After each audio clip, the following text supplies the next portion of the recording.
Hello everybody and welcome to the latest round in the Player1 Sim Gear Super Formula Lights Championship, supported by Everything Simulated. We are here at Magny-Cours for the first sprint round of the season after our opener in Mexico 1 week ago.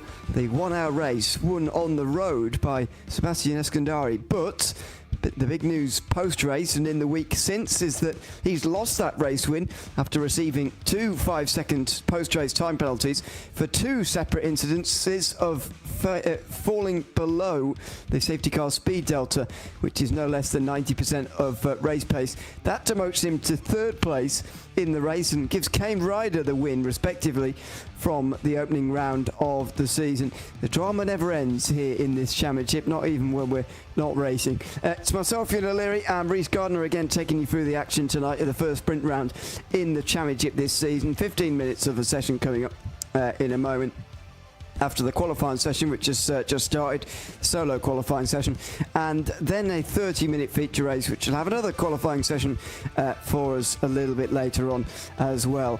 It's been a drama-filled week, Reece, even though we've not been racing. Kane Ryder is the championship leader after not winning last week's race on the road.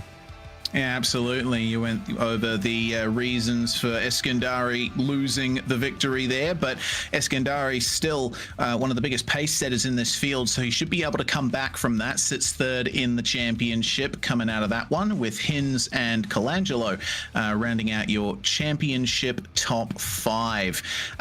What a fantastic opening sequence of tracks we have for this season. Racing here at Magny-Cours with Ryan Borg leading the way in those silver championship standings. Aiden Coot only 9 points behind. We are only round 1 complete for this championship, so the standings could jig about quite a bit. Yeah, definitely. Of course, the overall the point system is done on an overall basis here, so it's it can create some quite big gaps in silver, as you can see. There's the overall look at things. So Borg's 6th overall as the best of the silvers. Coot and Watson were also in the top 10, but the next silver is 20th with Tristan McLaren, so just gives you an idea of what the silver class is going to look like this season. Of course, the golds are the rest of them, all the way right the way down to Chris Little, who took 1 point. Jackson Mariano, I seem to remember, finished 35th on the day, but he's 36th in the standings.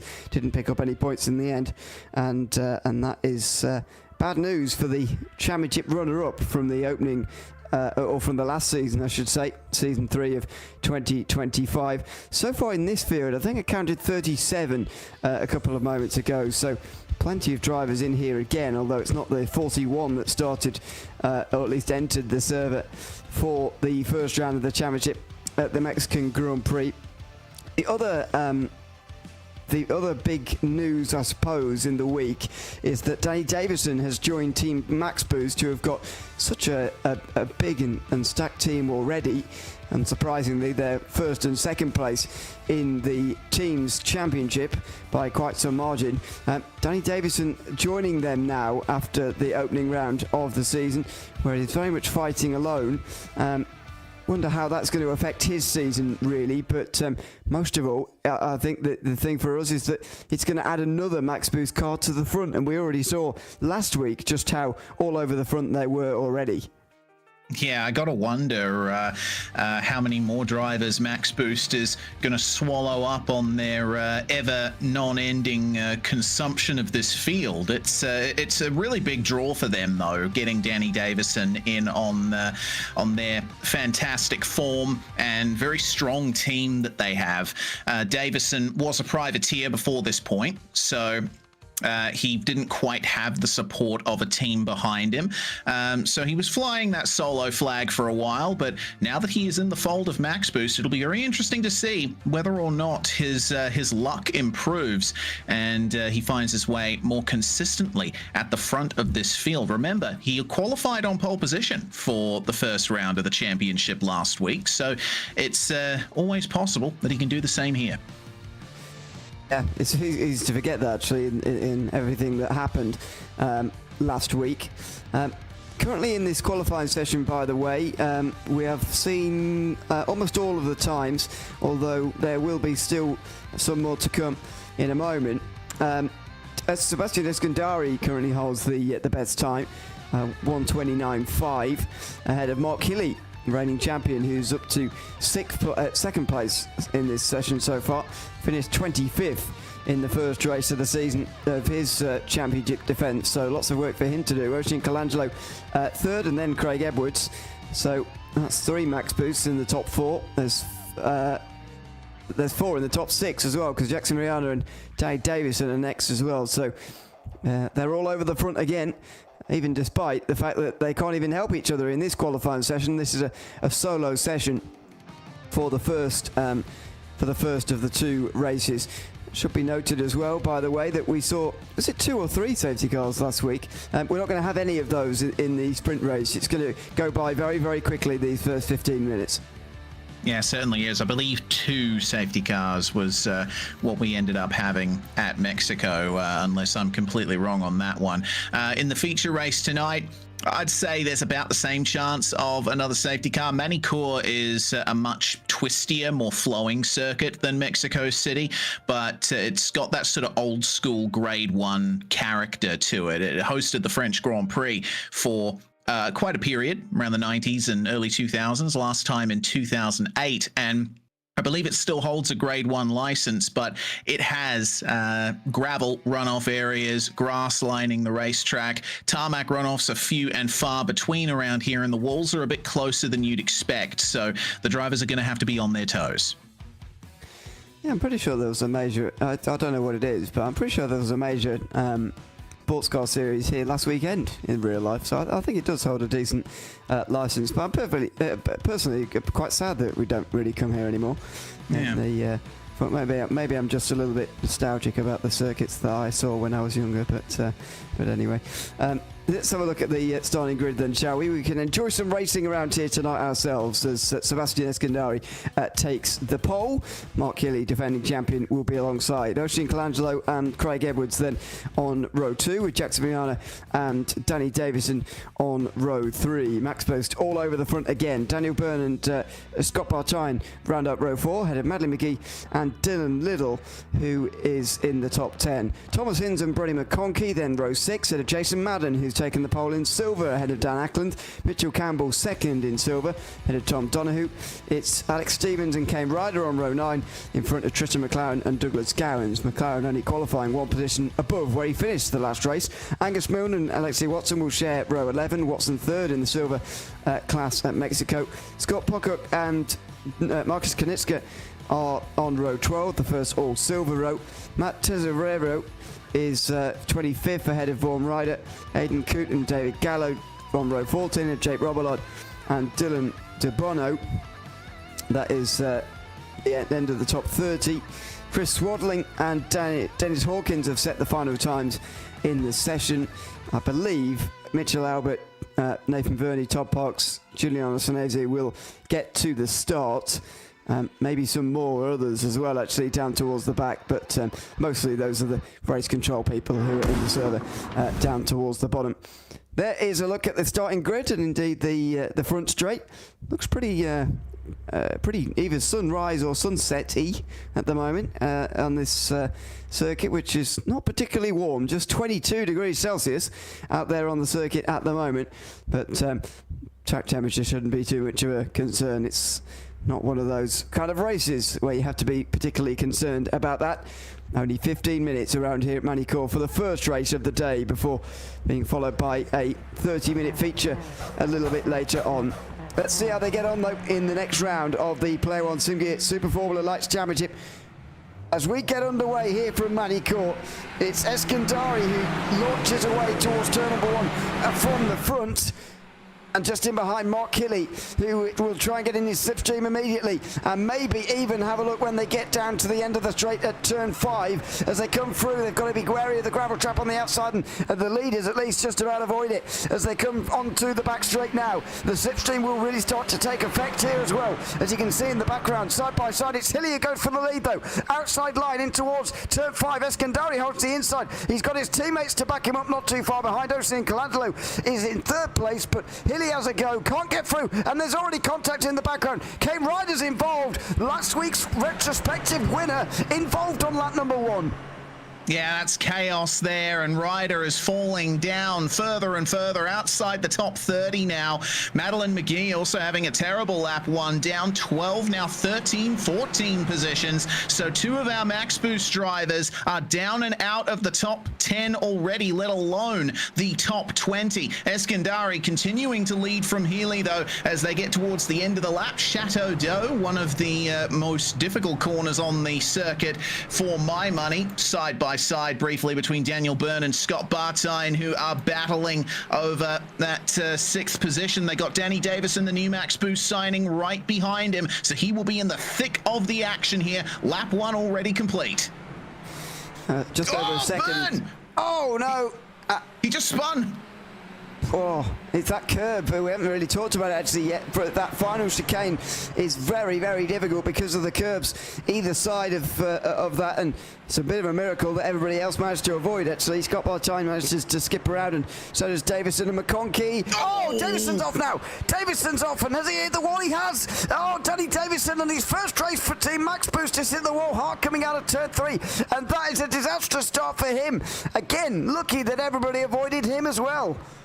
Yeah, that's a terrible shame for Danny Davison. He just pushed a bit too hard out of turn 3 Estoril, which is such a difficult corner to get right in any car. You're battling it all the way through, and in fact you're battling the car the whole way around this circuit. It's frankly incredible the amount of difficulty you have negotiating this place. This is what happened to Ryder. So he made his way out of the hairpin just fine, but then there was a checkup in front of him and he just went right into the rear of the car ahead, and that would have done a number on his front suspension and front wing at the very least. Yeah, it did look from that angle, look like he just drove straight into somebody there. But as you say, probably a checkup in front, and that would have made it a whole lot more difficult to avoid. Well, already number of pit stops further down the field.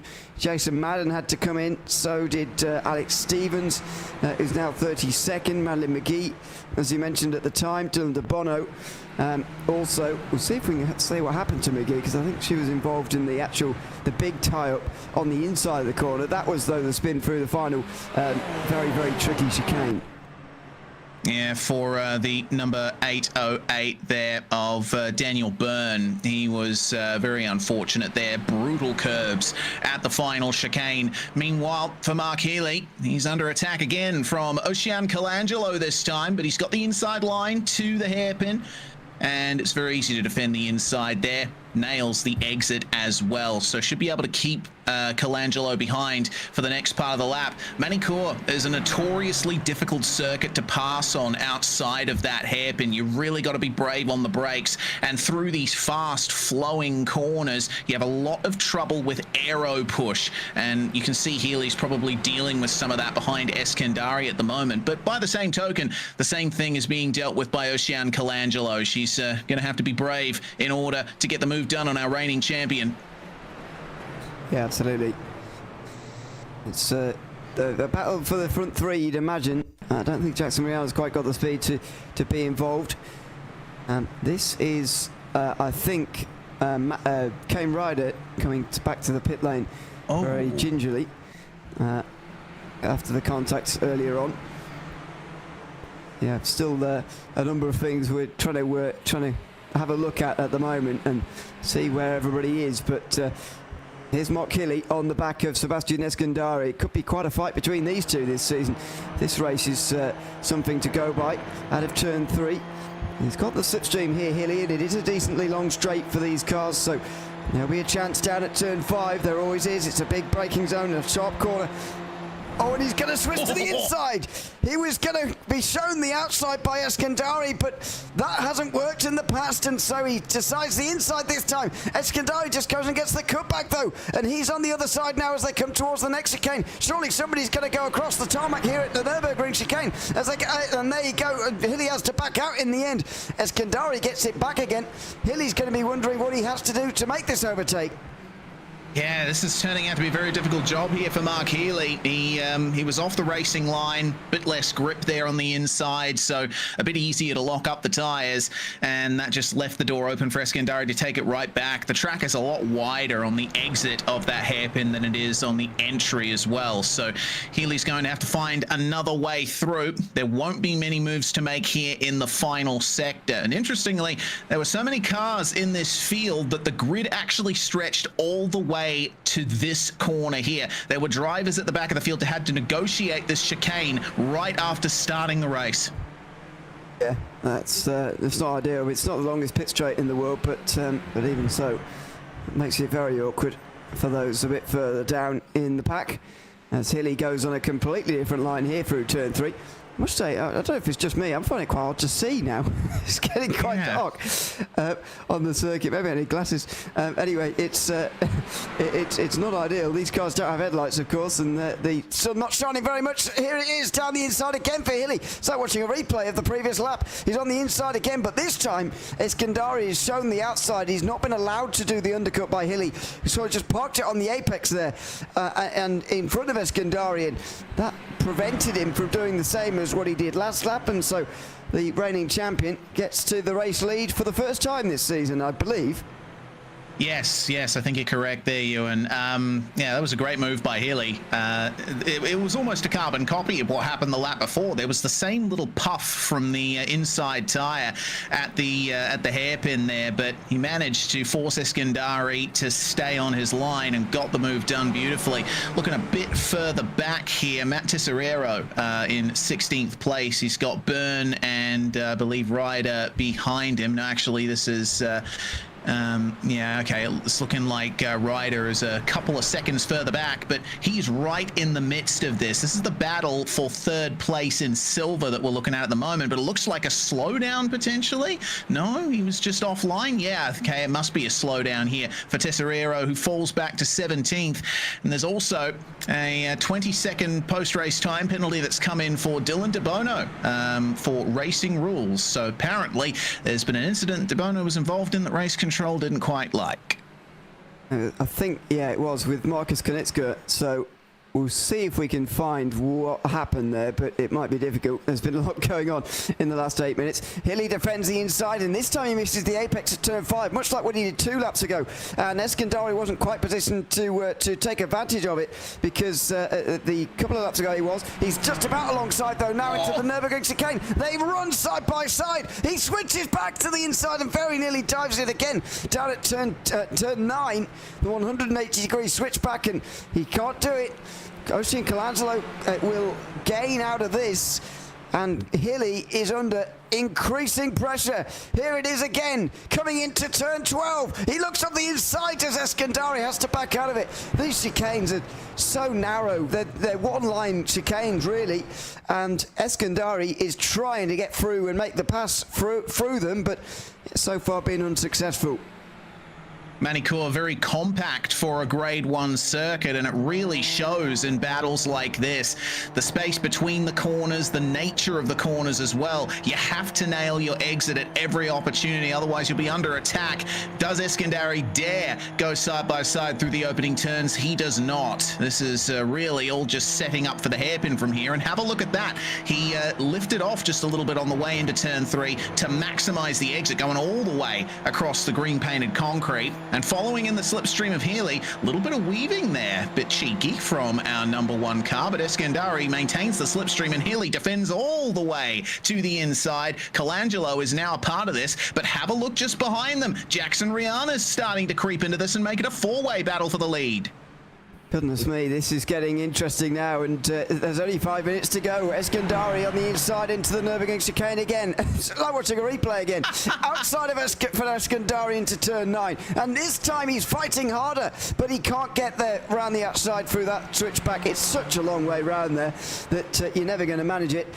Brody McConkey, by the way, in the last couple of months has been having trouble. He's spun at the final chicane, and now he's got a meatball, so he's clearly had a lot of trouble on this last lap. He was running inside the top 10, not that far outside the top 5, and unfortunately is now going to be out the running. Pocock and Coot and Daniel Byrne all off the circuit briefly as well further down the field, and Cooter's now got a meatball to his name as well. So it's all happening down the field as 4.5 minutes to go. The leaders cross the line. There will be 3 laps for Mark Healy to hold on here, and that is, well, not a long time when you think about it, but it's going to feel like an age for Mark Healy at the moment with 3 drivers queuing up behind him. Eskandari in the slipstream trying to overtake him lap after lap at the moment, but can't do it.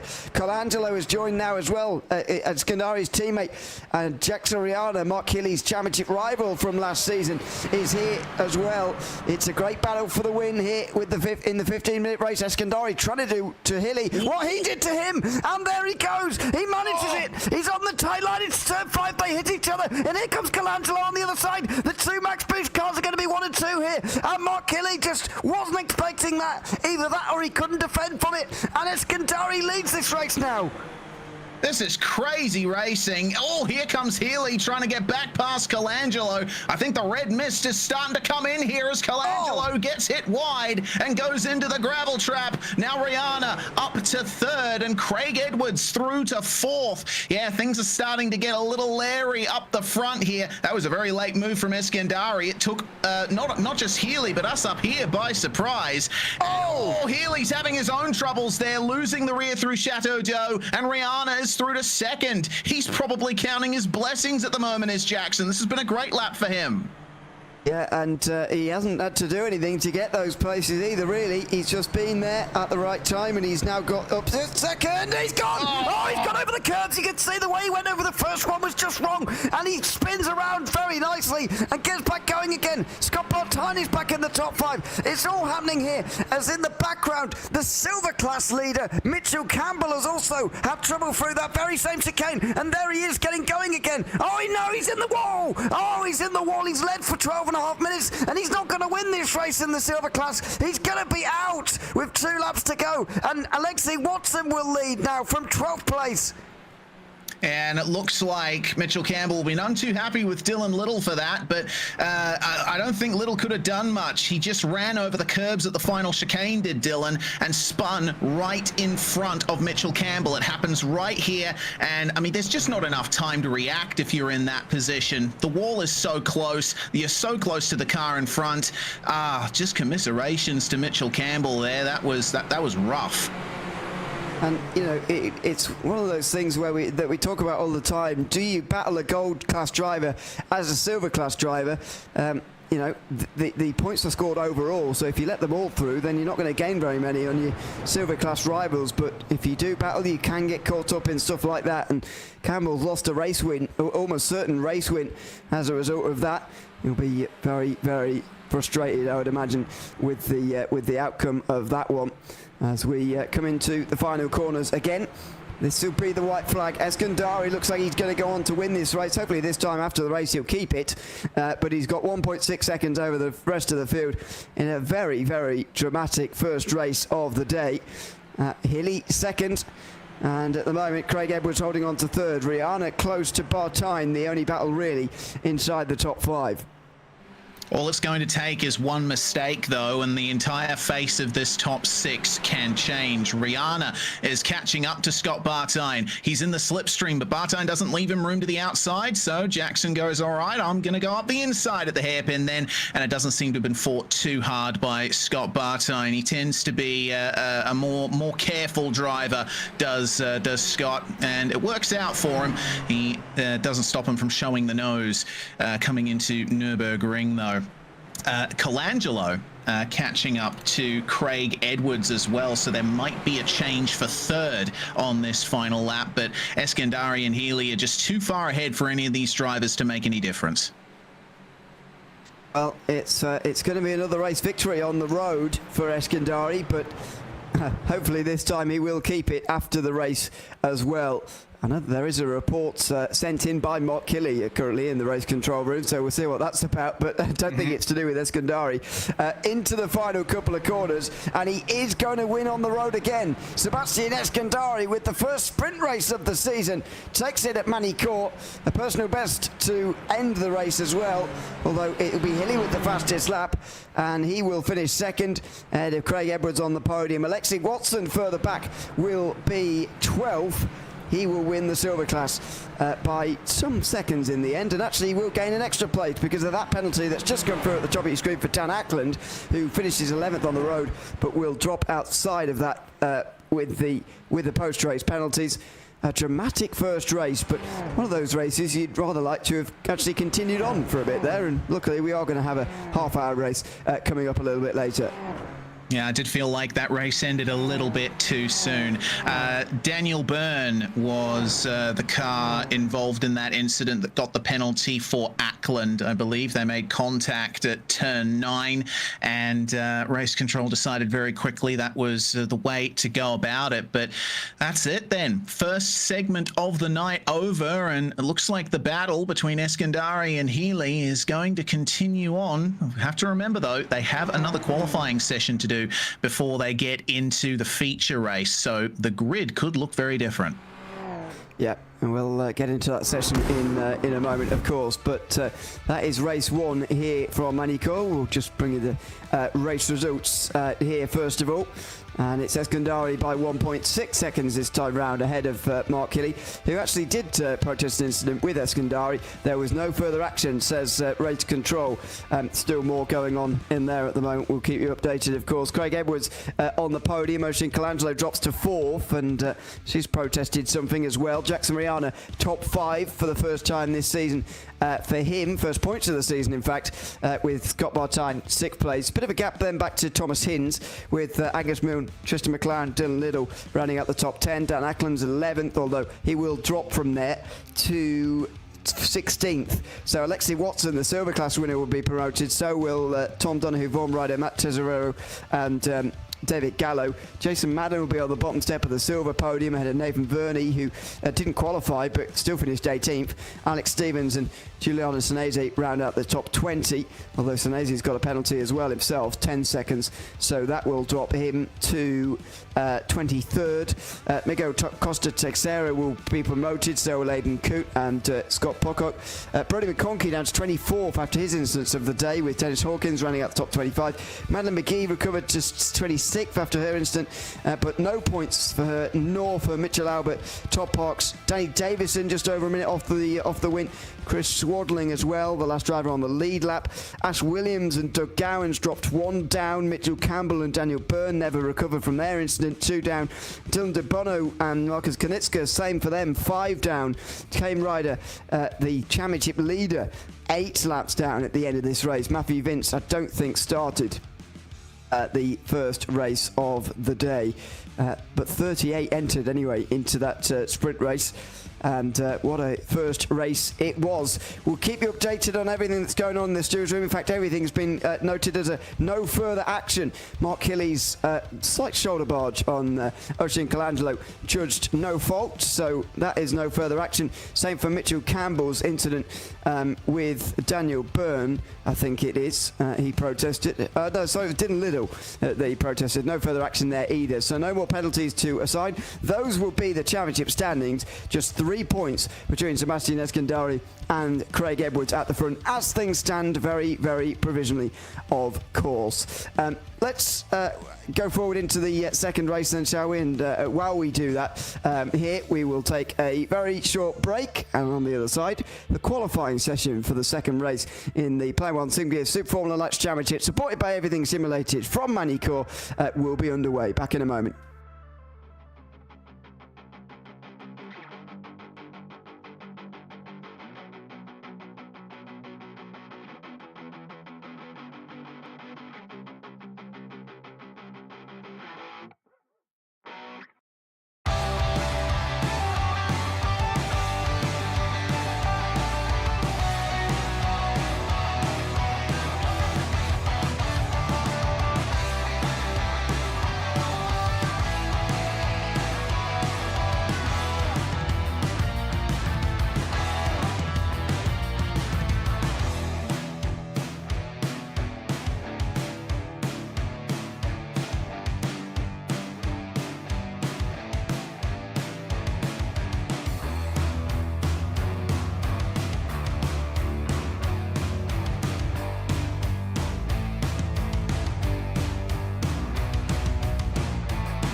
Welcome back to Magny-Cours for the second round in the Player1 Sim Gear Super Formula Lights Championship, supported by Everything Simulated.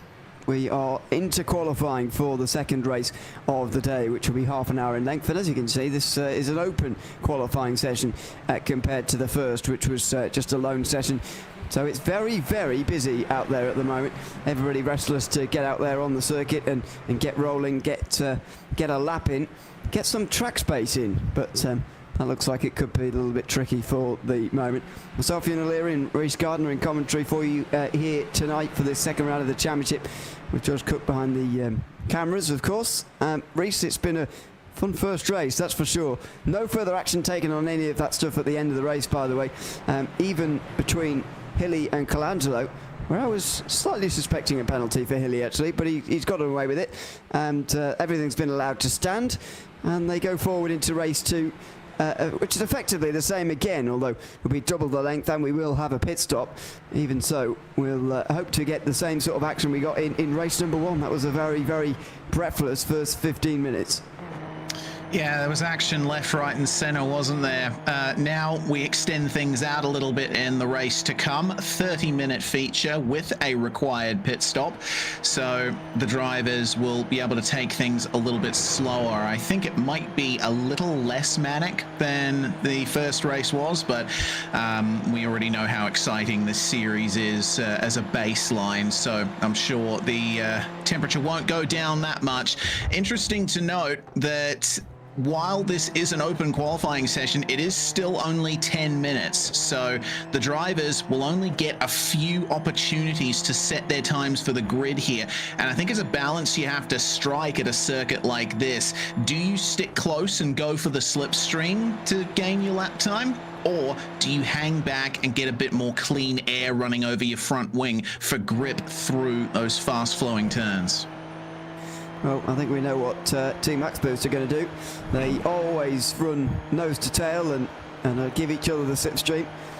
It does often work out as well, as Partine is showing the dangers here of being too close to the guys in front. You can nearly run them over into Chateau, as he very nearly did there. Craig Edwards is leading the whole field around, by the way. He's not worried particularly about the slipstream.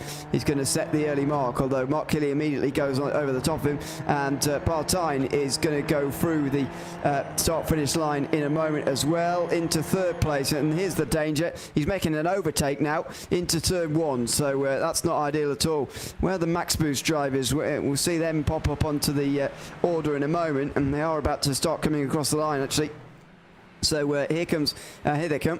So Davison is not actually in the train of the other MaxBoost drivers, who have not gone out straight away because there was too much traffic. They've gotten their own group a little bit further down, and look at the way they're trying to coordinate this. It is very complicated. There is an argument to be made that, you know, just keeping it simple and focusing on yourself, going out there straight away would be better. But these guys have done this many times before, and they're well practiced. They know what they're doing, and so they just wait a little bit to let the others go out and get caught up in traffic, and then they create their own train a little bit further down. Yeah, well, in the short term, it seems like it's working for them. They are all together on track, but they've actually given each other plenty of space. See that? They're not pressuring each other at all here. So plenty of opportunity for some good times to be laid down. McGee, the third in line of the MaxBoost machines. And they're about to get to the most difficult part of the circuit as Craig Edwards sets the new best lap time of qualifying down to a 29.661. That's only 100th of a second or so faster than what Mark Healy could manage. And we're still waiting on lap times for these four up the front here. Bartine with a big improvement. He now goes to P1. Doug Gowans goes 7th fastest. Marcus Konitska breaks into the top 10 and is immediately shuffled out of it as Mitchell Campbell puts himself P6 overall. That's impressive. Yeah, he was very impressive in the first race as well, before he got caught up in that incident. But now he's got a bit of slipstream as well, so that's just helping him along at the moment. trying to catch Scott Bartine, who's currently leading this session. Eskandari is about to come across the line at the moment, and we'll see that is going to be very close to Bartine at the end there. Yeah, 5th place. Colangelo goes up to 4th. So they're there or thereabouts, absolutely. It's the same names again. In fact, the top 6 are exactly the same top 6 as what we, in a different order, as what we saw finish the opening race of the day. So it's it's very clear, I think, who are the fastest drivers here today, and maybe we'll see in the second race if there's anybody else who can get involved with this front 6 as well, because the 6 themselves have not lost any speed. No, they've not. One Max Boost driver that has lost the ability to compete at all is Kane Ryder. Apparently, we're hearing he's had a wheel failure, and so he is out for the rest of the night, at least at the end of the session. Hopefully, he can get his issues fixed before the race starts, but wheel failure is usually pretty brutal and takes a while to figure out. So, commiserations to Kane Ryder.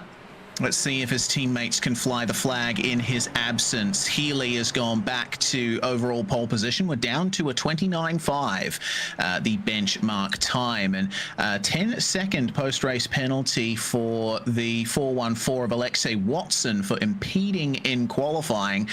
So he's already fallen under the auspices of race control as Danny Davison takes the title of highest max boost driver thus far. Good enough for P4, but Eskandari immediately responds. He and Colangelo go to the top 2. So it's finally starting to pay off a little bit here. Eskandari's actually caught a non-max boost driver, which is helping him on at the moment. So they've run 1 and 2 now. Someone spun off into the gravel on the outside as well with just 3 minutes to go. It's looking good again for Eskandari. He's nearly 0.2 of a second quicker than Colangelo. And I know he lost the win last week, but he's suddenly looking very, very difficult to beat. I mean, we haven't had him in, full season efforts in the past, but if he does do the full season this time round, it's hard to see who's going to beat him at the moment. Yeah, Eskandari certainly shown he has the pace to fight for that championship, and don't forget drop rounds are in effect as well, so he'll have a little extra buffer. Healy comes around to start another lap here, and we might be able to follow him around for some of it.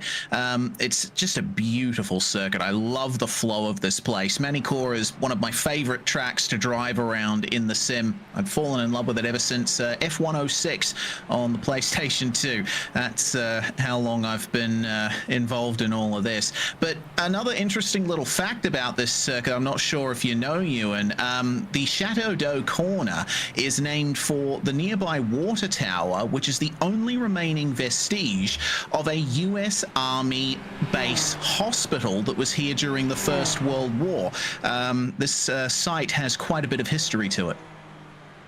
I did not know that. I did wonder a little bit, because Castle of Water, which is what is literally translated, doesn't make any sense. A Castle of Water would be useless, I seem to think. But no protection in there. But yeah, that is interesting. It feels a bit far down to be a bit too far south in France for that kind of wartime, whatever it's called, wartime structures to still be down here. But anyway, there you go. That is interesting, and I did not know that. So there you go. So of course the corner down at turn 14, just as you described it, the trickiest one on this circuit actually. Just as you're coming off of that chicane and into the braking zone, we did see Mark Healy go a little bit wide there, but almost feels like these cars are almost too slow for that corner to be quite such a problem as what it is in some other cars where. If they're a little bit faster and the brakes are a little bit worse, then it is a real problem, sort of coming through the chicane and then getting on the brakes really sharply for turn 14. But I think Mark Healy's the only one we really saw go wide in that opening race through that corner. So either they're all dealing with it well, or it's not too much of a problem in these cars. I'm not sure which. Yeah, well, I don't have the most track time in the Super Formula Lights. I've only driven a few laps in them, really. But one thing I do remember about them is that they stop on a dime. It's fantastic, the braking power of these things. Checkered flag is out in the qualifying session, so anyone who's on a lap now, this is their last opportunity to gain. Craig Edwards on a lap and improving on his own time, but remaining P2 for the moment. It's all over for Eskandari and Colangelo. They will be pole position and third at best for the moment, but we're waiting on final lap times from many drivers in this field. Edwards was fast in Sector 1, Jackson Rihanna going green in Sector 2, Mark Healy green in Sector 1, so a lot of potential to improve. Scott Bartine, look at that, purple in Sector 1 for the 909. Healy improves to second, gets onto the front row. Someone stopped in the runoff area down there, and they escape back to the pits. Let's see what Scott Bartine can do here. Oh, wow, what a lap. Going, well, good enough for third. Great stuff. That is a great lap from Bartine. This session getting closer at the very, very end. I'm not sure anybody else is going to improve. Danny Davison's about to come across the line. So is McConkey. Oh, well, that's Davison, I think. Spinning across the line. That's not going to be an improvement. And in the background as well, McConkey will come through.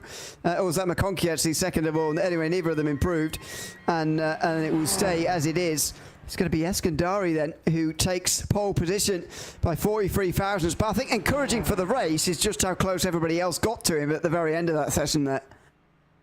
Yeah, for sure. That's a very narrow margin for pole position, somewhere around 0.04 of a second. So let's see how the drivers negotiate this one. This 30-minute race has 19 litres of starting fuel. The total amount of fuel is going to be 8 litres required at the stop, and the drivers will be able to stop for that anytime between lap 1 and 13. Basically, it doesn't matter when you pit, you'll be able to get enough fuel in to get to the end. The question is when. I think we're going to be seeing a lot of drivers try to undercut those in front of them by pitting earlier, trying to get some clear air, but they're going to have to be careful whether or not they come out in traffic. As we've seen in the past, it's pretty brutal around a circuit like this. And the start was pretty brutal for everybody before as well. So let's have a look at the starting grid, ready for this second race of the day. It's Eskandari and Hilly on the front row again, with Scott Bartine and Craig Edwards on row 2. Ocean Colangelo will be the next Max Boost driver in 5th, alongside teammate Danny Davison. Jackson Rihanna 7th, ahead of Brody McConkey, with Tom Donahue and Angus Milne rounding out the top 10. Giuliano Sonese will be 11th, ahead of James Cassar, with Alex Stevens and Madeline McGee on row 7. It's Thomas Inns and Daniel Byrne on row 8, with Mitchell Campbell, another silver pole for him, ahead of Matthew Vince, Miguel Costa Texera and Jason Madden, the first all silver row in row 10. Marcus Knitska and Doug Gowans then are next to Egan Coote, the last driver within a second of pole. Alexia Watson next to Jake Robillard and Dan Ackland, who are sharing row 13. David Gallo and Tristan McLaren on 14, and Scott Pocock and Vaughan Ryder, who round out the top 30. Matt Tesorero and Dylan Liddell on row 16. Mitchell Howard, Todd Parks, Chris Swaddling, top 35. Nathan Verney, Ash Williams have set times as well to make up 37. As you mentioned before, no Kane Ryder. He has wheel troubles, and Dennis Hawkins didn't set a time. Wonder whether he will start this race to make up 38 on the grid or not. There will be a pit stop in this race, by the way. This race will feel a little bit like last week's opener, the 60-minute Enduro at Mexico, but only half an hour rather than an hour. You can pit from anywhere from lap 1. You can maybe make it to the end without stopping, but that would require something miraculous, I should say, and we're likely going to see a one-stop strategy from everybody between 1 and 13 laps into this race. Yes, the safety car is a possibility in this one. A quick review of the schedule before we get things going here. We are, of course, at the second round here, and we're going to Donnington Park next week, which is one that I am looking forward to very much. Montreal is going to be a great race too. Aragon, Snetterton, Sebring, and The Bend will round out the season, and The Bend is another round that I'm particularly looking forward to. FIA Grade 2, plenty of braking opportunities and beautiful flowing middle sector. It's been a great selection of tracks for this season's schedule, and I'm looking forward to seeing how these drivers maximize every single one of them. We've only got about 20 seconds remaining on the grid timer, and it's looking very cool out there. Track temperature 23 Celsius, air temperature 20. That is prime territory for beautiful warm tires. And it's already getting pretty dark, even at 10 to 6 in the afternoon, so it's only going to get worse from here. I know you're all enjoying good weather, but we're suffering in the cold in Europe again, so it's getting dark already at 4 p.m. Here at Magny-Cours. Shouldn't be too much of a problem, but sun in the eyes maybe on a couple of places. Let's see how we go in the second race of the day then from Magny-Cours. Half an hour's of a race, and we are underway. Eskandari already having to cover off Mark Hilly in towards turn number 1. They very nearly make contact on a couple of occasions on the way towards turn number 1. Hilly's on the outside for 3. He'll cut back for a late apex here, and he'll get the exit. It's going to be a big run for him on the way towards turn 5 again. It's like the start of the first race all over again. James Cassar off the circuit and off into a spin in the background as well as Hilly and Eskandari go side by side. Bartine and Edwards close to doing the same. Oh, and he's trying to cover it all off at the moment. Eskandari going from left to right. Hilly's on the outside of him. He's going to have to be given room there, and he does get the room. He's got the exit, and he's going to get the race lead on the way towards the Nürburgring chicane. I say this in just about every broadcast. It's not the end of the world if you're on the outside in a traction zone. You can get on the power earlier, straighten up the car, and get the launch. That's exactly what Mark Healy just did. And that's a little bit wide for Scott Bartine behind them. He's going to fall under more pressure from Craig Edwards and allow the top two to start breaking away here. Healy and Eskandari were trading blows all race long for the sprint. Let's see how they go in the feature. And can Craig Edwards maintain a podium place as well? That is incredibly late there from, I believe that's Brodie McConkey, who's trying to pass Danny Davison there. Yeah, it is, and he almost did look like he did that by accident. Maybe it wasn't, but it was on the outside there, braking very late on Danny Davison as they come through the final chicane for the first time. They all get away with it in the top 10 at least, but we're definitely going to see somebody go. Oh, and Mitchell Campbell's had more trouble through that chicane again. That's where he lost his first race victory, and he's, I think, had a solo spin this time. We'll have a look at a replay in a moment, but other than that, it's been actually quite a clean start. And here is the replay. In fact, Mitchell Campbell over the second curb, spins around. Oh, wow, and he was clipped there by Jason Madden as well. Madden in the Mitchell Campbell role from race number 1.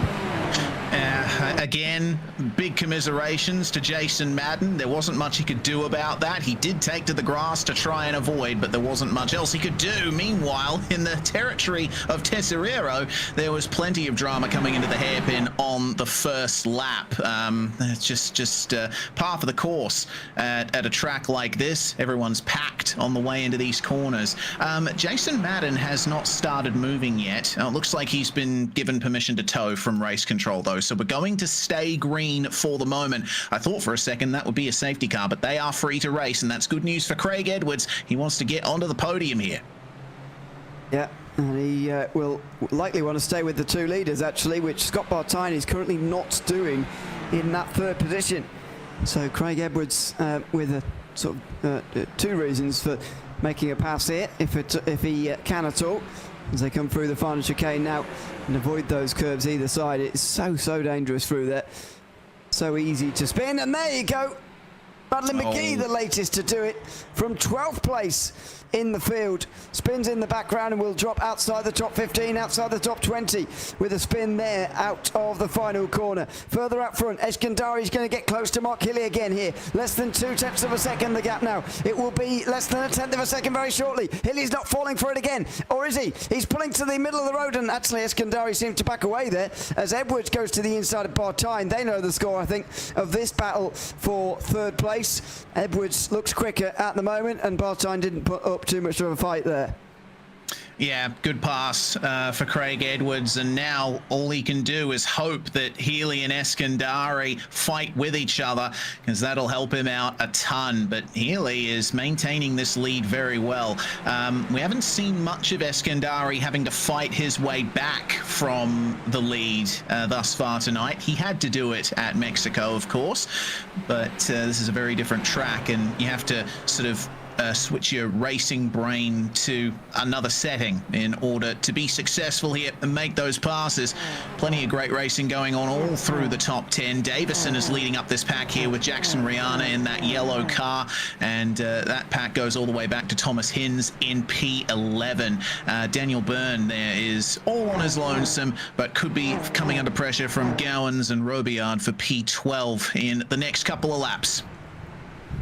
Yep. Well, there is the silver class leader, Aidan Coote, over the line again. End of the first 5 minutes of this race, and I have to say that unlike last week's hour-long opener, we've gotten away without a safety car on the opening 5 minutes for the first time in a long race this season, as Danny Davison and Mariana battle. Hilly and Eskandari did briefly, but Bartine and Edwards are more severely. No chance for Bartine to get through this time, and Edwards keeps that place. Rihanna still fifth ahead of Davison, and then there's a few drivers a bit further behind in their slipstream. So Hilly and Eskandari for once are not the two battling most fiercely on this field.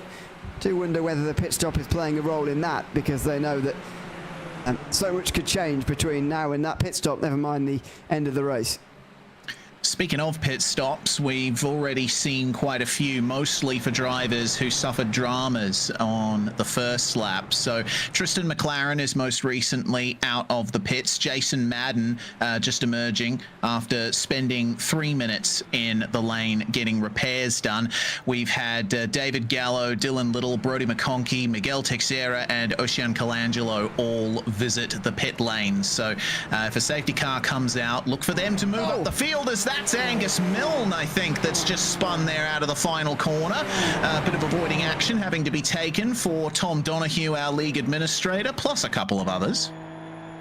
He actually gained a couple of places from that, did Donoghue, with the spin from Angus Milne through the final chicane. Oh, it's that first curve a little bit too hard, which sends him off course, and he avoids the wall at the very least, but he will drop down the field. 3 wide, meantime, for 7th place. So no sooner has Donoghue got that place is he under attack for it. Alex Stevens on the inside will get the 7th place. And Sonesi in behind him will just watch on. He can't get through on the inside on the way through there that time round. So sticks in behind, but this is the liveliest group in the field, you'd have to say, certainly in the top 10. 4 drivers battling over 7th at the moment. And Thomas Hinz right at the back of this one, and Hinzy, from, you know, I've been watching that guy for many years and have raced against him on multiple occasions as well. Hinz is one of the most versatile drivers in the community. You only have to watch him in the Majors series to see that he can master just about any car track combo, and he's certainly quick in the Super Formula Lights as well.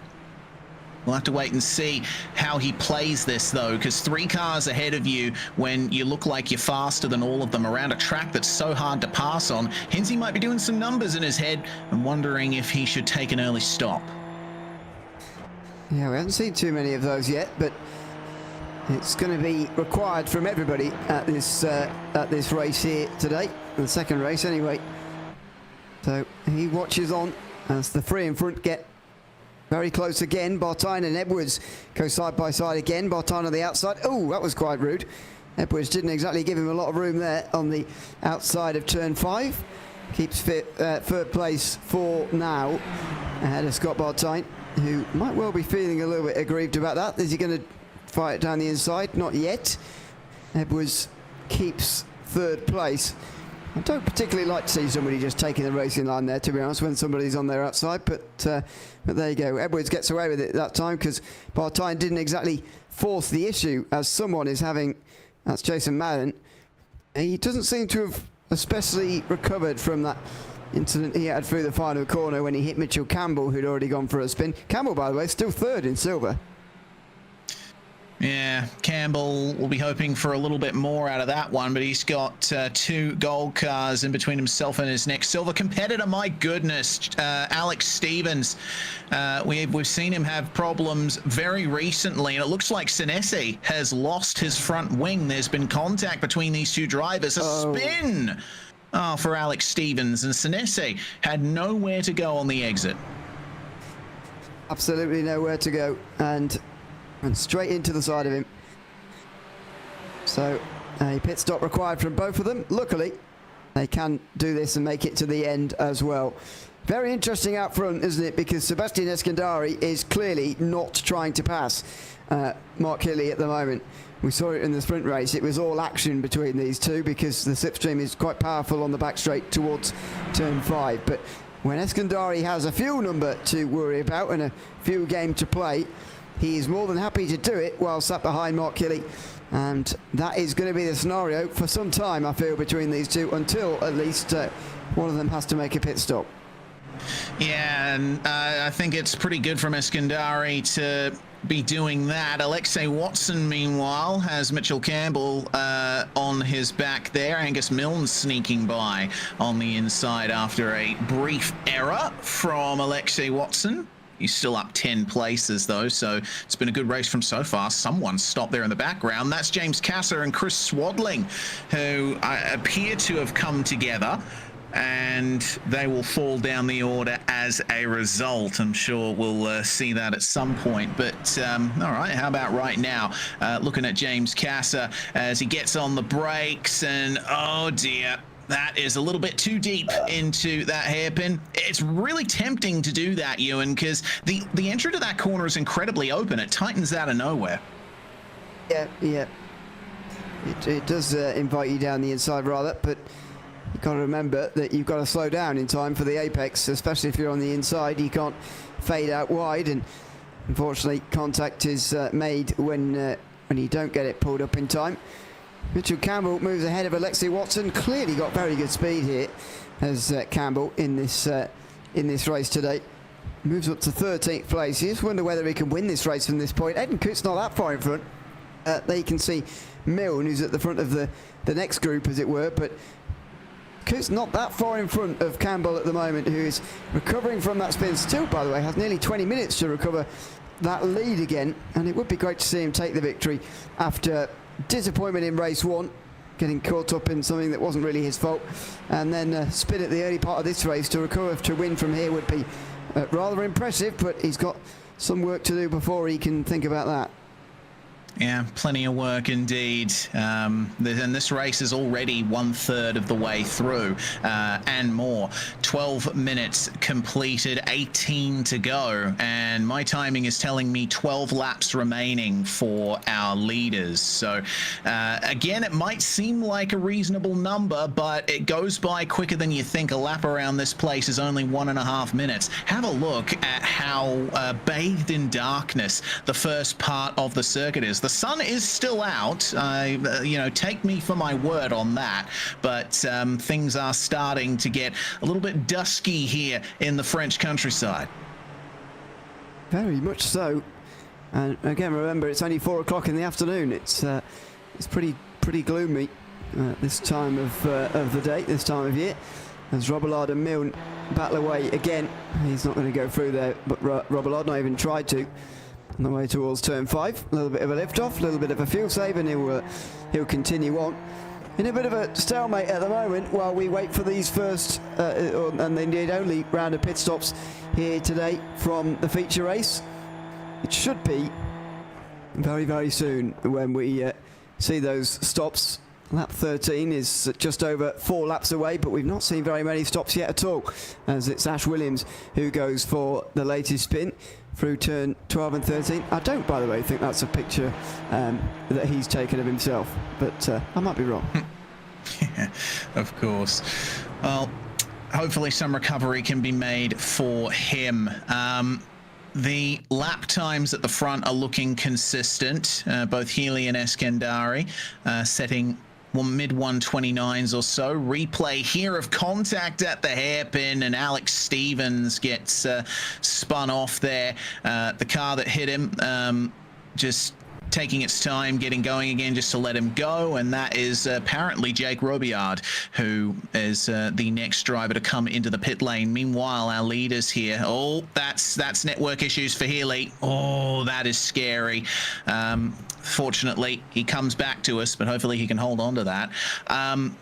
I wanted to say regarding lap times here, these guys are setting pretty quick times, but Danny Davison is the one who has the fastest lap of the whole race in P5, a 129.636. The fastest lap for Healy is only 0.06 of a second slower than that. So it's looking like it's a really competitive night thus far, and it's hard to call exactly who's going to end up on top here. I think it is going to come down to the stop between Healy and Eskandari, and just touching on a point that I was going to make earlier, Eskandari has the ability to save a bit of fuel in the slipstream, just lifting off into the braking zones. It's not necessarily going to change the amount of fuel he needs to take, but it could open up an opportunity for him to extend his stint a lap further and maybe overcut Healy in clean air. Yeah, it's just opening himself up to these options now as Healy's starting to push the pace on. 0.6 of a second. The gap, 10.5 gains last time round. Eskandari will still be in the slipstream, but it is trying to get rid of him completely here, if he possibly can. But with this back straight coming up, it's going to be pretty much impossible for him to do that. And he see the closing all the way down, all the way around the other side of the circuit. The battles still continue on. This is the group that Todd Parks is heading in 25th. To Scott Pocock, then Alex Stevens, who's in here as well. McConkey was not too far away either, but now he's gone off through that chicane and towards Chateau, towards turn 14.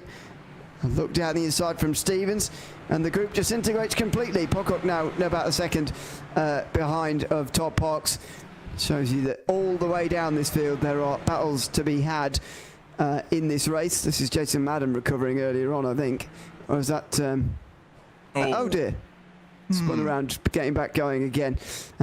Unfortunately, Madden out of the race after the opening lap incident.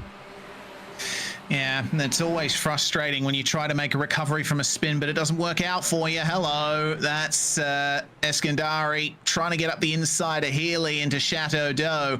Things are starting to heat up. Actually, not Chateau d'Eau. It's the third last corner. So the lead is starting to come under a big attack here from Eskandari. I think he's done driving to a number. He's done holding back. Now it's time for him to make the move. Very interesting that he's decided this is the time on lap number 12 coming up, but he clearly has decided that it is indeed time to go, and here comes Eskandari on the outside line.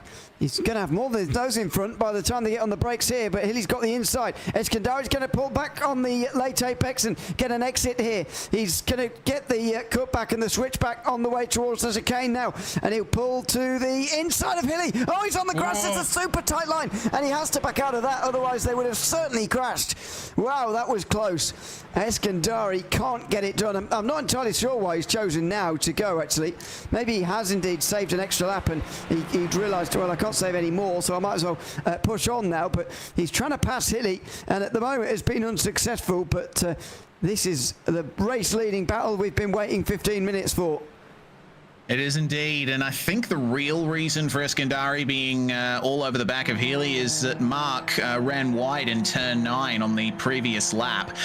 It wasn't a huge mistake, but it was enough to bring Eskandari right back into contention, and I guess Eskandari saw that Healy was having his troubles, and now it's time for the pits lane to come into factor here for Mark Healy. First of our leaders to come into the pit lane, but no one else thus far is following him in.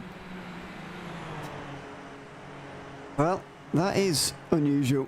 Donahue and Hinds, by the way, have found themselves off the circuit in the final chicane, so they're not in the pit lane, but they've had some trouble, and there you go.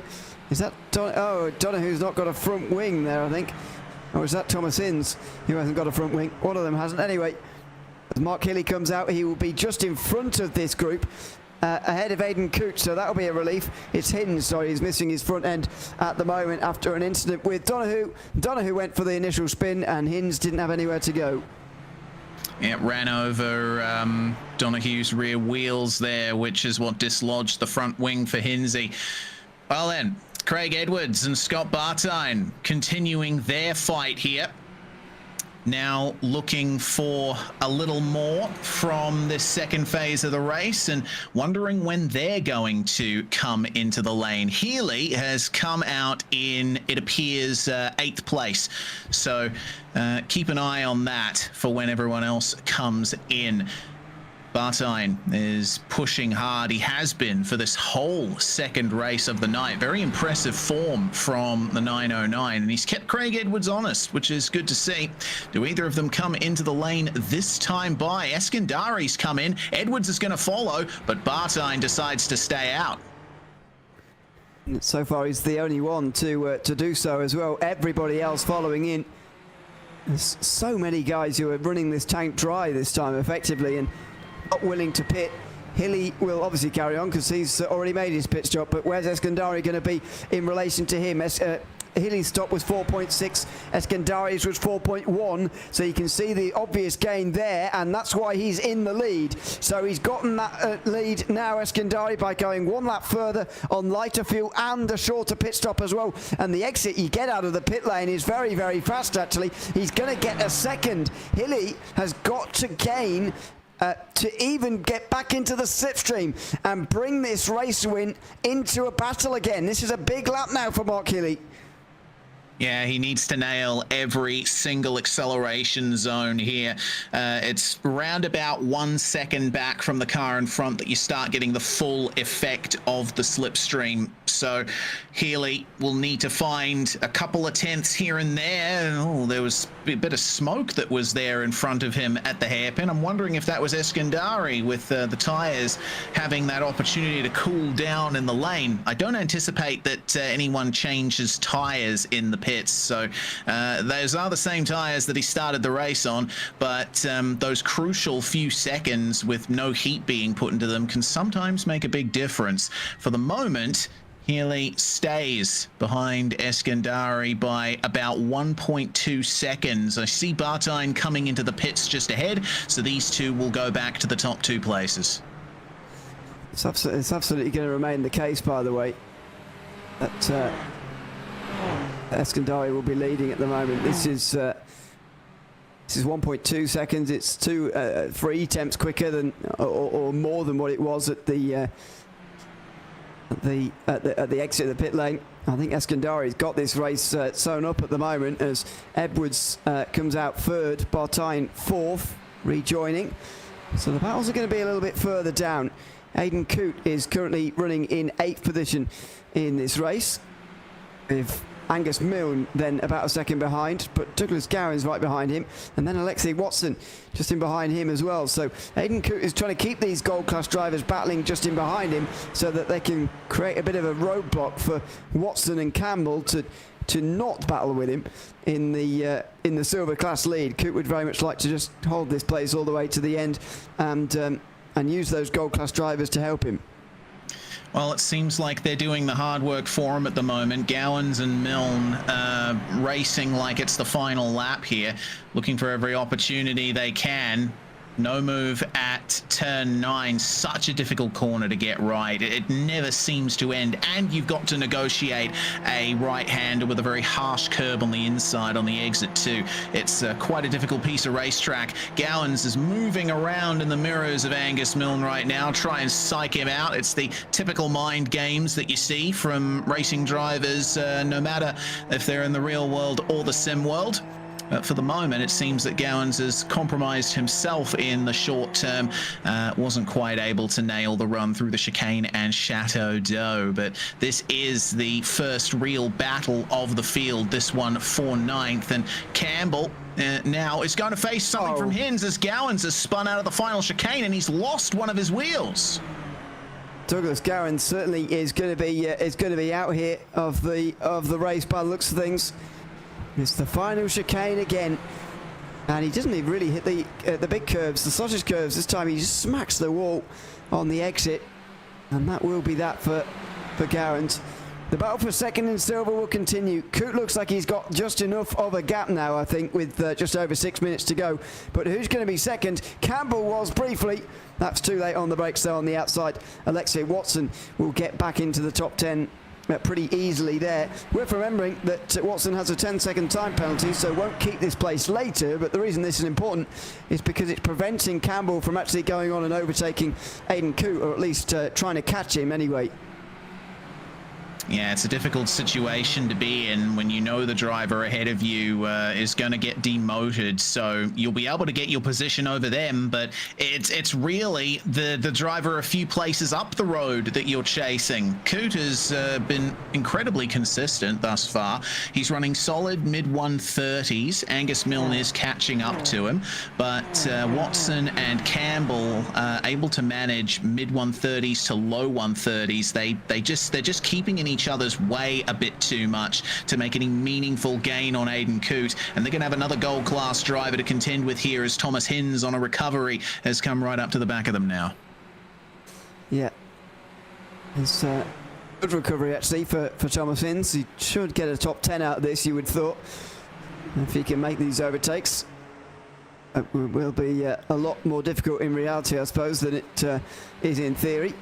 To regain that top 10 again. He's going to get a double slipstream on the way towards turn 5 here, and they could even be 3 wide in a moment. I don't know whether Hinds will force it quite like that. Well, none of them go for it. Well, they were all very close to each other there, but nobody decided to make a move, so that's a rather strange one down towards turn 5. They do need to get on with it if they're going to make these passes, because there's only 3 laps to go when they get to the line. Yeah, it has been a longer race than race 1 tonight, but there's still that sense of urgency you get when you enter those final 5 minutes. How many laps is that going to be? You know, where can you find your way through on those in front of you? How can you play the battles ahead of you to make sure that you benefit from drivers getting in each other's way? That's what Thomas Hinds is probably thinking at the moment as he closes up to Campbell through Chateau d'Eau. And a curved braking zone with a flat curb gives you a great exit if you nail it right, but it's really difficult actually to go for moves here into the final sector. The curbs are a lot harsher than you think. We've already seen multiple drivers hit those curbs at the final chicane, and Hinds fortunately avoids it for now, but he's going to have to keep his eyes on stalks through that section. Through the opening sector another time. Let's have a look at the replay of stuff going on further down the field. Oh, that is Scott Pocock, who's been rather just nudged out wide into the curb and the grass on the outside, and maybe an incident report coming up there soon as well. I should just go through the other penalties actually, because we are getting towards the end of the race now. Watson, as I mentioned, with that 10-second time penalty. David Gallo has got a 20-second overall penalty for 2 instances of qualifying impeding with Brodie McConkie, both times, 2 different times. I don't think I've ever seen that happen before in this series, but anyway. James Castle has got a 5-second penalty for a minor incident with Chris Swaddling. Tristan McLaren, has got a 10-second time penalty for an incident with Alex Stevens, although Stevens has got a 10-second time penalty for one with Rob Allard. And in the last couple of moments, Brodie McConkie's got a 5-second one for an incident with Tristan McLaren. So it's all been happening down there, but as far as the front guys go, it's been a very, very clean race across the board. And the front 5, anyway, should stay the same. And well, the front 6 actually have been very, very similar across both of the races. Don't actually see that very often in this series, but both races with very similar looks to the front of the field. It's normally more unpredictable and split apart than that, but we're starting to see a real top class of driver in this series, and especially Eskandari. It's going to be difficult to, looks like anyway, he's going to be difficult to beat this season. People will have to go away and scratch their heads about how they can beat him over the course of the next 6 weeks. Yeah, I think the only hope at this point is that Eskandari doesn't maintain consistency. Remember, he was leading in Mexico when he spun by himself coming out of the S's. That did happen last week, so it means that is still very much a possibility at remaining rounds. But other than that, Eskandari just seems like the kind of driver who, once he's in the lead, does not look back. And when you get a driver like that in a series, it's often bad news for points for everyone else. Eskandari here out in front to make it 2 laps to go, or is it 1 lap to go? It's a minute 12 on the timer as he crosses the line, and a lap around here is a minute 30. So I think that might be the start of the final lap for our leader. It looks like it will be. So Eskandari just going to control from here until the finish. He hasn't actually had to battle Mark Kelly very much at all in the second race. He's mostly stuck behind him and saved the field that has eventually won him this race. Ahead of Mark Kelly, as long as he doesn't make a mistake now on the final lap. The silver class race is far from won. Aidan Coote is leading at the moment ahead of Angus Milne, with Watson and Campbell very, very close behind. Here they come through turn 3. Coote's had chances to get away, but not been able to. The gold class drivers who have been behind him and in between him and the closest silvers have really helped him at times in this second race. And on the run towards turn number 5, that's the best overtaking chance now in the rearview mirror for Watson and Campbell, who look like they're going to scrap between themselves for second. And crashed! Campbell over the top, and he rolls for the second race in a row. Mitchell Campbell's involved in an incident that wasn't his fault, and he has got himself down to the back of the field as a result. Let's hope that he doesn't have a meatball and he can continue on to the end of this race, but that is a real shame. Meantime, Sebastian Eskandari is coming into the final couple of corners, and just like we saw last week, he's on the road winning this race again. He'll be the series leader after round 2 of this championship as he takes the sweep from Magny-Cours. Both races in this sprint round. Ahead of Mark Hilly this time, and in behind it's going to be Aidan Coote, who limps to a victory. Here in 8th, I say limps, he's actually going to quite nicely get to a victory at the end here. He will hold off Angus Milne for 8th place, and look at the time and the points he'll gain, by the way, as he comes across the line there. He will gain plenty of points on the silver class rivals because of a big incident on the final lap. Yeah, how things can change in the blink of an eye. The race is not over until the checkered flag flies, and well, that's going to be a great amount of points there for Aidan Coote, who wins our silver class there. A couple other drivers making their way across there. That looked like Colangelo and McConkey, 21st and 22nd, and then Dylan Little and Tristan McLaren, drivers who both had their fair share of problems in tonight's racing. And I think pretty much every driver who crosses the line from this point is going to have some torrid story to tell about how their race could have gone so much better were it not for incidents in the opening laps. Absolutely. That is a dramatic end to the race here from Magny-Cours, that is for sure. But there are all the drivers across the finish line, and that means we can bring up our results here at the end of the second race. Tonight it's Eskandari who wins for a second time, just under a second from Hilly, but didn't feel too close at the end, I must say. Craig Edwards rounds off the podium with Bartine and Rihanna rounding out the top 5. And then Danny Davison completing a top 6 that stayed largely the same in both races. Daniel Burns 7th ahead of Aidan Coote, who is 8th and wins in silver. And look at the gap in terms of points he'll have over the rest in terms of what he gains. Nearly 20 over anybody else. Angus Milne and Thomas Hinds round out the top 10, with Mitchell Albert holding off Tom Donahue and Ackland, Alexia Watson and Madeline McGee to the line there. Juliana Seneza just outside the top 15, with Mitchell Campbell dropping to 17th in the end, but he did recover from rolling on the last lap to not get a meatball and still finish on the podium in class. David Gallo, Alex Stevens, Matt Tesorero will round out the top 20. Christian Colangelo was 21st in the end, the only one from that top 6 or so missing really throughout today's second race. Brody McConkey was just behind her. Dylan Little, Tristan McLaren, James Cassell rounding out the drivers just inside a minute of the win. Miguel Costa Texera, Scott Pocock, Marcus Knitska and Todd Parks rounding out those on the lead lap. One down for Dennis Hawkins, who didn't qualify for this race but finished 30th. Nathan Verney, Vaughan Ryder, Doug Gowans and Chris Swadling. And Ash Williams may get the final point there from 35th, although 10 laps down. Jason Madden, Matthew Vince were a long way back as well at the end. Actually, Vince didn't start the race, I don't think. ended up 20 laps down. Let's have a chat to Sebastian Eskandari then, shall we? The race winner from Magny-Cours in both races tonight. Sebastian, welcome in. Good to have you with us, and congratulations on a win in both races tonight. Let's start with the second race. First of all, it was pit strategy in the end that seemed to win you the race. Was that the plan all along from the very beginning, to jump Mark in the pit stop phase? Yeah, thank you guys for having me on tonight. Yeah, in that second race after the start, when I got past, I knew that the fuel was a big thing. You can save a lot in tow, so I knew just to sit behind him and save a lot of fuel so that I could make it to the end or a bit longer. And I went a lap longer than Mark and was able to put a bit less fuel in so I could get to the end. So that worked out quite well. And in the first race, it was a completely different race, but one that you, of course, got the victory in as well.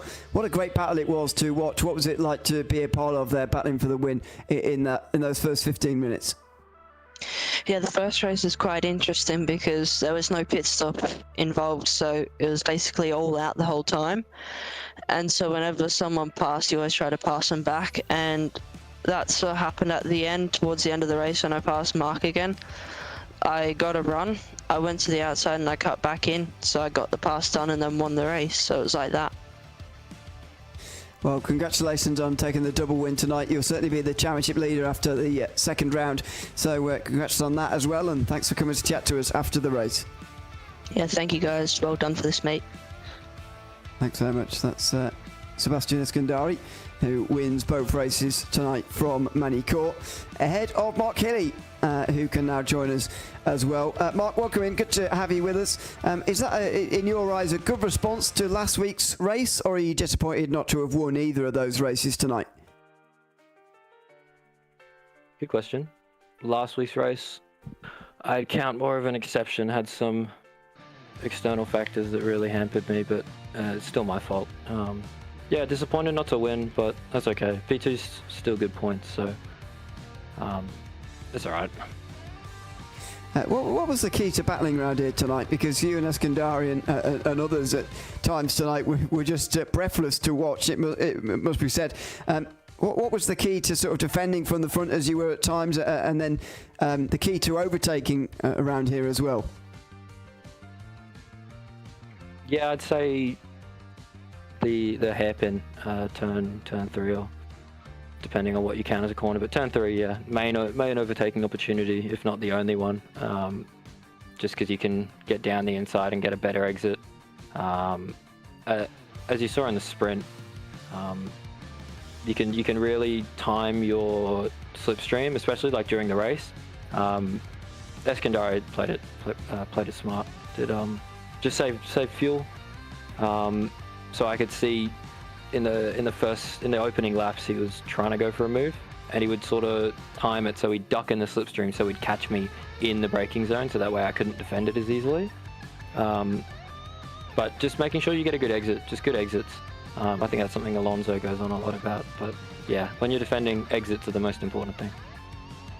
Well, congratulations on a couple of podiums here tonight, Mark, either way from Magny-Cours, and thanks for coming to chat to us at the end of the race as well. Thank you, mate. Thanks very much. That's Mark Hilly, second place in race number 2 at the end, as you just saw there, battling with Eskandari a lot here tonight, that's for sure. Craig Edwards finishes third place in this second race and joins us as well. Craig, welcome in. Good to have you with us. We didn't see much of you in the second race, it must be said, because the leading battle and some others going on behind you. But how was your second race? How was your journey to the podium in race 2? Yeah, so the second race actually was pretty hectic from my perspective. I had Scott Bartine climbing all over my back pretty much all race long. I didn't manage to shake him until just after the pit stop. So yeah, I've been running at about 130 beats per minute the whole race, more than the race 1. Yeah, I was going to say another podium for you in race 1 as well. Very rare that we have the same podium for both races, by the way, but that's an anomaly. Let's talk about your season sort of overall, first of all, because we chatted to you last week, of course, when you thought you had a third place finish then as well, but turned out to be second post-race. How pleased are you with the start of this season that you've had 3 podiums on the bounce? Yeah, 3 podiums is a lot better than how I usually kick off my seasons. So yeah, I couldn't be more pleased at the moment. I just wish I was a little bit quicker and able to keep up with Seb and Mark. They really skipped away. Yeah, I mean, don't we all? It's certainly true. And Donnington Park next week, how do you think you'll go around there? The first feature race of the season, first 45-minute race? Probably will turn out to be a little bit like this track. Even though there's one big straight here, we were doing a lot of single file running, so I think Donnington might be more of the same. Well, we look forward to it. For now, Craig, congrats on another double podium tonight, and thanks for chatting to us as well. Yeah, appreciate it. Thanks, guys. Thanks very much. Craig Edwards, the third place driver from the second race and first race, indeed, today. And we thought last week too. He clearly likes that position. Aidan Coote is the winner from the silver class here tonight and joins us as well. Aidan, welcome in. Good to have you with us. Second race victory, of course, for you today. Up 15, by the way, from where you qualified as well, which you must be very pleased with in itself. But what of a role did the sort of other drivers in that play in that? You defended a lot from gold class drivers today, which sometimes is not advisable for a silver, but it did help to keep a constant car between yourself and the other silvers in the race, especially late on. Just how much was that a factor in your thinking, or was that just a byproduct of you drive anyway? Yeah, look, pretty happy with the race pace compared to the qualifying pace. I couldn't really run a solo lap very well, but as far as defending against the gold guys, truth be told, I wasn't sure who was who. For the most part, I was just trying to keep cars that I thought I was quicker than behind me. I didn't want to get caught up losing time fighting with drivers, but if I felt quicker and they were only holding in the draft, then I really didn't want to have them in front of me and starting battles that I didn't need to be in. What are your sort of aims for this season? Because you'll be championship leader after this, I believe, with Ryan Borgs not here today. Watson will be quite close to you. It'll be quite close between the two of you after just 2 rounds. But is it the aim for you to win this silver class this season? Ultimately, I'm just chasing the best result I can get. If it's a win in the silver, that's fantastic. But I'm here to rock up and be one of 40-odd cars and be as far up the grid as I can, regardless whether it's silver or gold around me. All right, well, congrats on a top 10 overall here tonight and a silver class victory in race 2 anyway. And thanks for chatting to us at the end as well. Thanks very much. And thanks to Phil's wife, Monica, for letting us race. Thanks. Chat to us at the end of this race tonight from Magny-Cours. There's the provisional championship standings. 23 points the gap for Eskandari over Craig Edwards in second, and then a big jump back to Bartine and Hilly and Hinds, actually, who are all covered by just 6 points. Aidan Coote is the silver class championship leader, quite close with Watson. There's a lot of golds between them.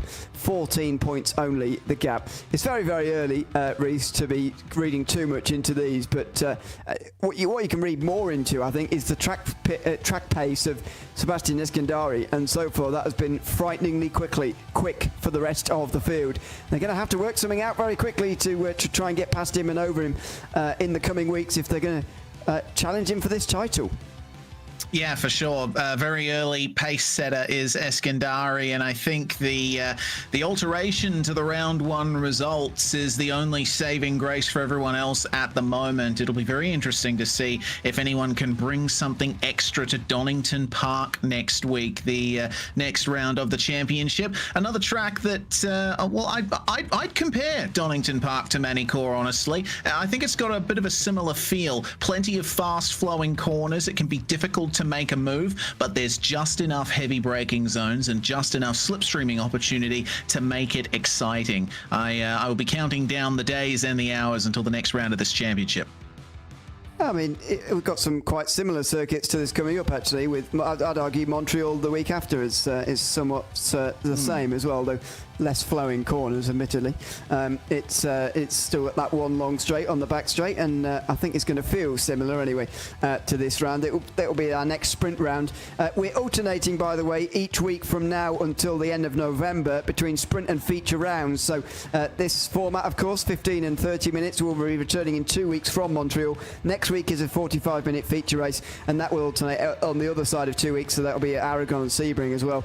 The other sprint rounds will be Snetterton later on this season before our Enduro finale at the Bend later on in November. So make sure you join us for all of those. It's going to be a lot of fun this season in the Player1 Sim Gear Super Formula Lights Championship, supported by Everything Simulated. That's just about it from us here tonight, though. It's been great fun to be back again in this series. Second round done, already a quarter of the way through the season. Looking forward to next week already from Donnington Park and that feature round. I've been Neil Leary alongside Reece Gardner with George Cook behind the cameras. We'll all be back in 1 week's time from Donnington Park. Hope to see you then. But from all of us now from Magny-Cours, it's goodbye for now.